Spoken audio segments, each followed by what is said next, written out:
তো এটা হচ্ছে কেরালার ইডিকি জেলা। হ্যাঁ, এটা কেরালার একটা জেলা, ইডিকি জেলা। আর এই শহরটার নাম হচ্ছে তরুপুড়া। এখানে প্রচুর বাঙালি কাজ করে এই শহরে।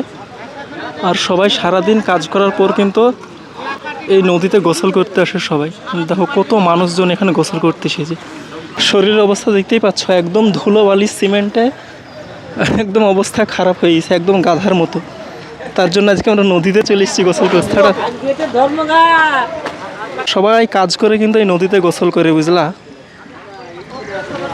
এত পানি কম কেন নদীতে? আজকে গেট ছাড়িনি নাকি? তুড়ুপুড়া নদীর অবস্থা দেখো, কতটা পানি কম। আর এখানে সব বাঙালিরা গোসল করতে এসেছে কাজ করে। আর আজকে আমরাও গোসল করবো এখানে।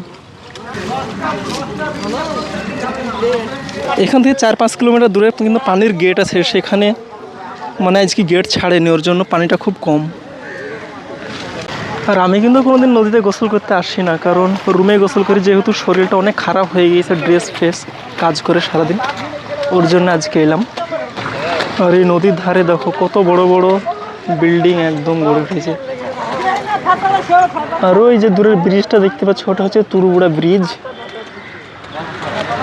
পানি অনেক কম এখন নদীতে, মানে নদীতে এখন এতটাই পানি কম, দেখো নিচের সব ঘাস লতা পাতা মাটি একদম উঠে পড়েছে, কিন্তু তবুও এখানকার পানি একদম স্বচ্ছ পরিষ্কার।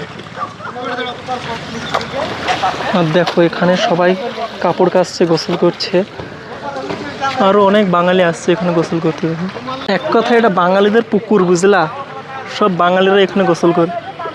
আর এই দেখেন একটা বাঙালি ভাই ডোঙা নিয়ে চলে এসছে মাছ ধরার জন্য।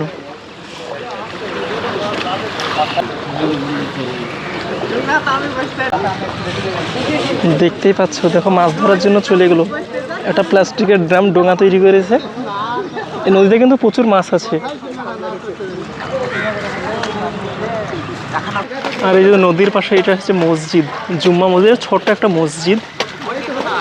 এখানে আমরা নামাজ টামাজ পড়ি এই মসজিদে। আর এই যে এটা হচ্ছে মসজিদ। মসজিদটা একদম কিন্তু নদীর ধারে। হ্যাঁ, গোসল টোসল করে একদম খুব সুবিধা এখানে নামাজ পড়া। এছাড়াও এই ব্রিজ পার হয়ে আর একটা ওদিকে একটা বড় জুম্মা মসজিদ আছে। দেখো কিভাবে গোসল করছে সব। তো আমি এবার গোসল করতে নামবো, কারণ অনেক দেরি হয়ে যাচ্ছে, আবার বাজার টাজার করতে হবে। আর চুলের অবস্থাও খুব খারাপ।